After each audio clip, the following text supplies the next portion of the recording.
ये कहानी है नंदिता की।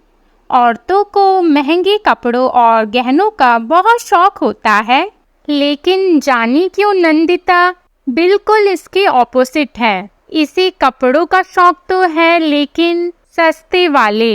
एक दिन सुबह सुबह नंदिता, अरे ओ भैया इधर आना, साड़ियाँ कैसे दी? नंदिता की सास, बहू ये फेरी वाले को घर क्यों बुलाया है? और ये साड़ी है ना कि सब्जी जो पूछ रही है कि कैसे दी?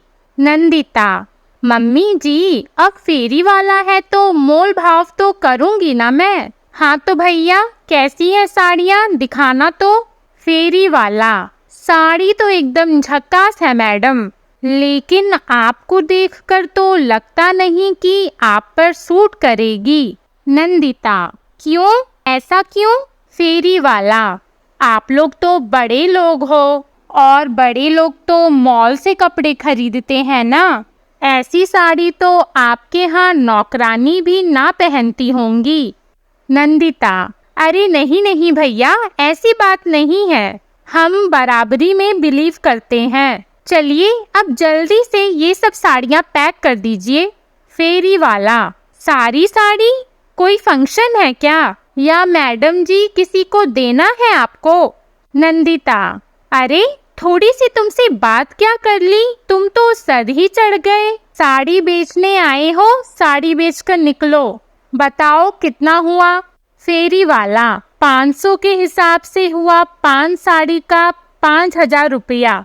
नंदिता, वाओ, मॉल में तो 5000 की एक साड़ी ना आए और मैंने घर बैठे 10 साड़ी खरीद ली। वाह नंदिता, तेरा तो जवाब नहीं। अच्छा ठीक है भैया दे दो। फेरी वाले के जाने के बाद नंदिता की सास, हो गई खरीदारी, लुटा दी मेरे बेटे की 1 महीने की कमाई क्यों? नंदिता, नहीं नहीं माँ जी, कैसी बात करती हो आप 10,000 की एक साड़ी लाती हो और मैंने 5,000 में 10 साड़ी खरीद ली। नंदिता की सास, अच्छा ला दिखा तो। नंदिता अपनी सास को साड़ी दिखाती है।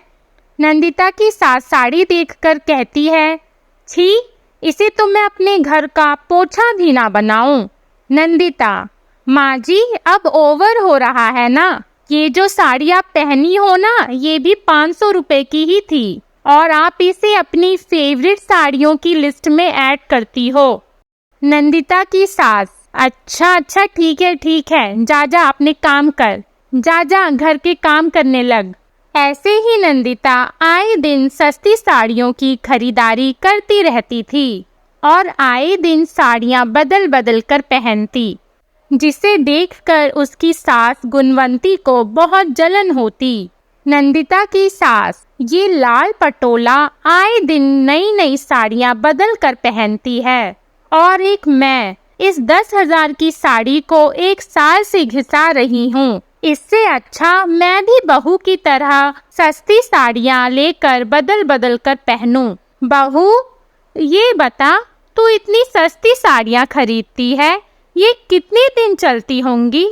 नंदिता अपने मन में, सासू माँ तो एक साड़ी को 2 साल तक पहनती हैं और तब भी उनकी साड़ी नए जैसी दिखती है। अगर मैंने उन्हें अपनी साड़ियों का सच बता दिया तो ये तो मेरी जान ही ले लेंगी। माँ जी मेरी साड़ी ना लंबे समय तक नई जैसी दिखती है, आपकी साड़ी देखो कितनी पुरानी सी लग रही है, इसका तो रंग भी उड़ा सा लग रहा है। नंदिता की सास, हाँ बहू, इसलिए मैं सोच रही हूँ कि तू चलकर मुझे भी कुछ सस्ती साड़ियाँ दिलवा दे। जिसके बाद नंदिता अपनी सास को शॉपिंग पर ले जाती है, जहाँ वो गुणवंती को सस्ती सी साड़ियाँ दिलवा देती है। नंदिता की सास, ठाकुर जी की कृपा से बड़ी ही किफ़ायती बहू मिली है, सस्ते में अच्छा ढूंढ कर लाती है। फिर गुणवंती जी नंदिता की दिलाई हुई साड़ियाँ बड़ी खुशी से पहनकर मोहल्ले भर में खूब शो ऑफ करती हैं। गुणवंती जी, अरे ओ कमला, मेरी बहू ने मुझे साड़ी दिलाई है, कमला, बड़ी सुंदर है, कितने की ली? गुणवंती जी मन में, सच बता दिया तो ये लोग मेरा मजाक उड़ाएंगे। पूरे 20,000 की है, ब्रांडेड साड़ी है। सरिता, लेकिन ये तो कोई सस्ती सी साड़ी दिख रही है। गुणवंती जी, मुझे पता है तुम लोग मुझसे जलती हो ना, इसीलिए ऐसा कह रही हो। सरिता, ऐसा नहीं है, जो दिख रहा है मैं तो बस वही कह रही हूँ। खैर बैठो गुणवंती बहन। कमला तू भी बैठ, मैं चाय बनाकर लाती हूँ। लेकिन जैसे ही गुणवंती जी बैठने जाती हैं, वैसे ही उनकी साड़ी टर से फट जाती है और वो शर्म से पानी पानी हो जाती हैं। सरिता हंसते हुए कहती है, 20,000 की साड़ी?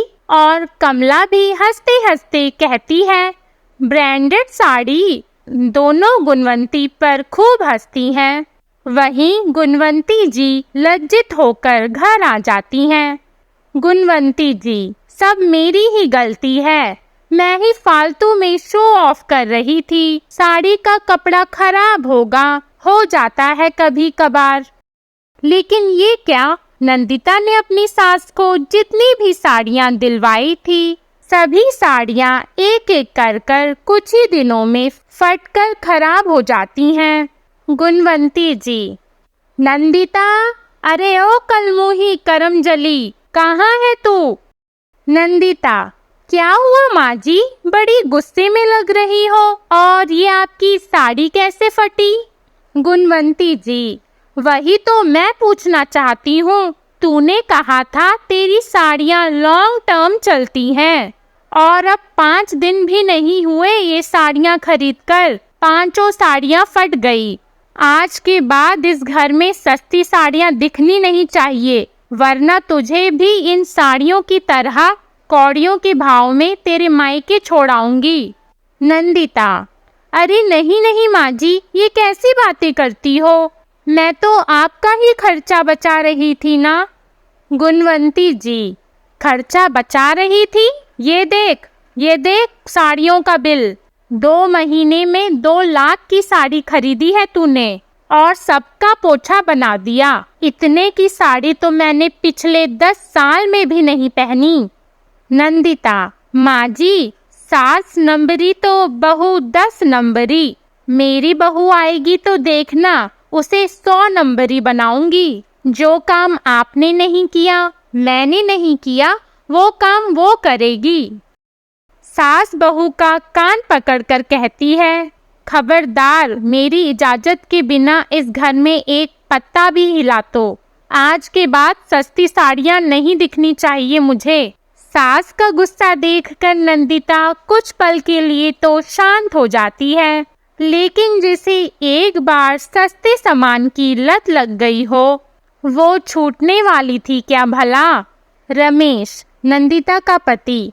नंदिता, ये लो मेरे इस मंथ की सैलरी, आराम से खर्च करना, इस बार थोड़े पैसे कम मिले हैं ना।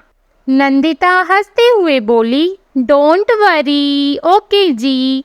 फिर एक दिन रमेश, नंदिता, कल मौसी के बेटे की शादी है, हमें वहाँ जाना होगा। नंदिता, ठीक है जी। नंदिता सोचने लगती है, अरे ये क्या, मेरे पास तो एक भी अच्छी साड़ी नहीं है, सब पुरानी हो गई है, अब क्या करूं? इस महीने तो पैसे भी कम आए हैं, एक काम करती हूँ, सस्ती सी साड़ी ले लेती हूँ, माँ जी को क्या ही पता चलेगा। और एक बार फिर से नंदिता सस्ती साड़ी खरीद कर ले आती है। और शादी में नंदिता वही सस्ती साड़ी पहनकर जाती है। नंदिता को देखकर एक औरत उसकी तारीफ करती है, अरे वाह गुणवंती की बहू, तू तो बड़ी सुंदर लग रही है। नंदिता, थैंक यू बुआ जी। दूसरी औरत, भाभी आपकी साड़ी बहुत ही प्यारी है, कहाँ से ली? नंदिता, मनीष मल्होत्रा ने खुद डिजाइन की है, पूरे 5 लाख की साड़ी है।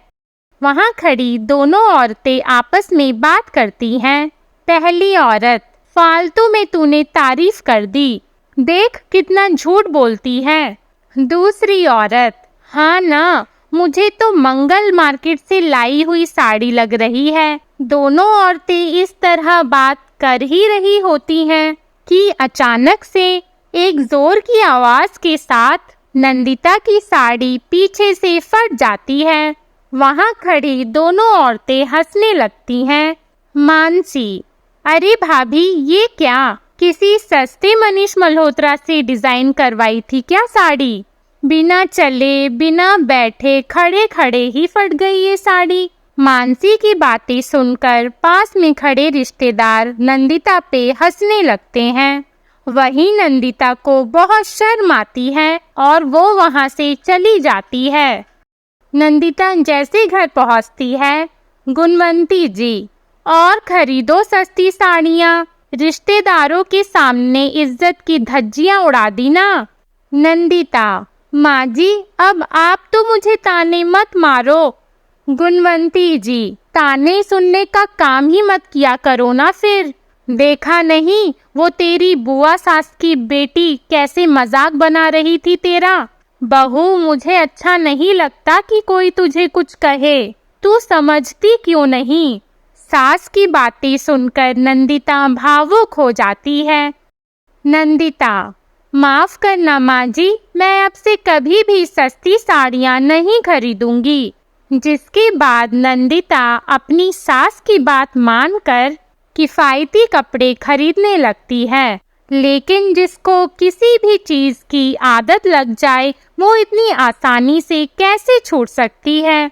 ऐसे ही दिन बीत जाते हैं। सब कुछ ठीक चल रहा होता है कि फिर एक दिन, गुणवंती जी, बहू, आज तेरा देवर परदेश से आ रहा है।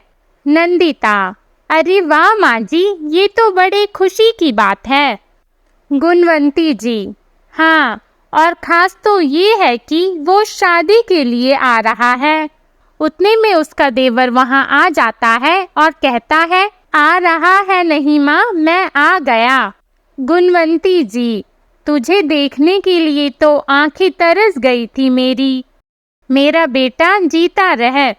जिसके बाद गुणवंती जी और नंदिता मनोज के लिए लड़कियां देखने लग जाते हैं और उन्हें लड़की मिल भी जाती है।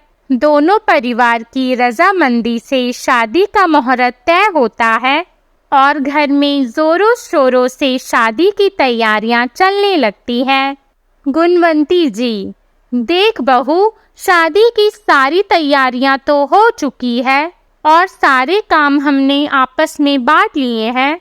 एक काम कर, गिफ्ट का सेक्शन तू संभाल ले। रमेश, हाँ माँ, ये सही रहेगा। वैसे भी मेरी बीवी की चॉइस बेस्ट होती है। गुणवंती जी, हाँ हाँ भाई, बस बेस्ट सामान लाना, बेस्ट प्राइस का। नंदिता, माँ जी, अब मैं इतनी भी कंजूस नहीं हूँ। हाँ। गुणवंती जी, बहू नाराज मत हो, मैं तो बस बता रही हूँ। ये ले पैसे और सभी के लिए महंगी साड़ियाँ लेना, ठीक है? नंदिता, जी माँ जी, आप बेफिक्र रहो। वहीं जब नंदिता मार्केट पहुँचती है तो नंदिता, भैया, ये साड़ी कैसी है? दुकानदार, 8,000 से स्टार्टिंग है मैडम। नंदिता, इतनी महंगी साड़ी? इसे लेने से अच्छा है तो मैं गिफ्ट ही ना दूं। इससे अच्छी साड़ी तो वो फेरी वाला बेचता है। नंदिता को एक आइडिया आता है और नंदिता एक बार फिर से फेरी वाले के यहाँ पहुँच जाती है और उससे ढेर सारी साड़ियाँ खरीद लेती है। नंदिता, ग्रेट, अब इसे महंगी पैकेजिंग के साथ पैक करवा देती हूँ। सबको लगेगा कि शोरूम की ब्रांडेड साड़ी है। फिर नंदिता उन सस्ती साड़ियों को ब्रांड की पैकेजिंग में पैक करवा देती है और शादी के बाद गुणवंती जी वही साड़ियाँ मेहमानों को गिफ्ट करती हैं। बुआ जी, अरे वाह भाभी, मेरे लिए आपने कलाबिंद की साड़ी ली, ये तो बहुत सुंदर है। गुणवंती की भाभी, अरे वाह ननद जी, कितनी प्यारी साड़ी है ये। गुणवंती जी की ननद, भाई रमेश की शादी की सारी कसर मनोज की शादी में पूरी हो गई। ऐसी साड़ी तो पूरे रिश्तेदारी में नहीं मिली होगी। मन खुश हो गया मेरा तो। इसी तरह सभी रिश्तेदार गिफ्ट की बहुत तारीफ करते हैं। गुणवंती जी, वाह मेरी बहू वाह, आज तो तूने मेरा सिर गर्व से ऊंचा कर दिया। सारे रिश्तेदार तारीफ करके गए हैं, बहुत खुश थे सभी। सास अभी तारीफों की पुल बांध ही रही थी कि सास को किसी का कॉल आ जाता है। गुणवंती की भाभी फोन पर, अरे ओ दीदी, कैसी साड़ी दी हो? अंदर से पूरी कटी हुई साड़ी है। अरे नहीं देना था तो ना देती। ऊपर से महंगी पैकेजिंग करा कर अंदर से चिंदी रख दिया। वाह जी वाह, कल ही आकर तुम्हें तुम्हारी साड़ी देकर जाती हूँ। अभी कॉल कटा ही था कि बुआ का कॉल आ जाता है। अरे ओ भाभी, कैसी साड़ी दी है? ससुराल में सभी मुझे ताने मार रहे हैं। भाभी ने एक ढंग की साड़ी तक नहीं दी। अरे कितनी पुरानी सी साड़ी है, कौन से जन्म से छुपा के रखी थी? गुणवंती जी, अरे दीदी मैं तो बस। बुआ, मुझे कुछ नहीं सुनना। ससुराल में नाक कटा दी आपने मेरी। ऐसे ही एक एक करके सभी रिश्तेदार गुणवंती जी को कॉल करके खूब सुनाते हैं। कुछ तो घर आकर साड़ी वापस भी कर जाते हैं। गुणवंती जी, बहू आज तो तूने हद कर दी। पूरे रिश्तेदारी में तेरे कारण कितनी थू थू हुई है हमारी। अरे खुद सस्ती साड़ियाँ पहनना था तो जितना मर्जी तू पहन लेती, लेकिन ये तूने ठीक नहीं किया। इतनी भी क्या बचत? नंदिता, माफ करना माँ जी, मैंने सोचा कि रिश्तेदारों को क्यों इतना महंगा देना, इसलिए बस सस्ती साड़ियों पर महंगी पैकेजिंग करवा ली। लेकिन माँ जी मैं इतनी भी बुरी नहीं हूँ। पता है मैं आपके लिए खास सभ्यासाची की साड़ी लाई थी। गुणवंती जी, अच्छा बहू, तो ये है तेरे सभ्यासाची की साड़ी। सास बहू को साड़ी दिखाती है जो कि बहू ने गुणवंती जी के लिए लाई थी। वो अंदर से जगह जगह से जली हुई होती है। नंदिता रोते हुए कहती है, माफ कर दो माँ जी, गलती हो गई। अब से मैं कभी ऐसा कुछ नहीं करूँगी। गुणवंती जी, ऐसा करने की सोचेगी भी ना तो तेरी हड्डियों का चूरमा बनाकर तुझे ही ना पिला दूं। सुधर जा बहू, अब भी समय है। इतना बवाल होने के बाद फाइनली नंदिता की सस्ती साड़ियों का भूत अच्छी तरह उतर जाता है और उसे ये बात अच्छी तरह से समझ में आ जाती है कि सस्ता रोए बार बार और महंगा रोए एक बार। जिसके बाद दोनों सास बहू हंसी खुशी रहने लगते हैं। आपको हमारी कहानी कैसी लगी कमेंट करके ज़रूर बताइएगा और हमारी वीडियो को लाइक और ऐसी अन्य कहानियों के लिए हमारे चैनल घर घर की कहानी को सब्सक्राइब कीजिएगा। धन्यवाद।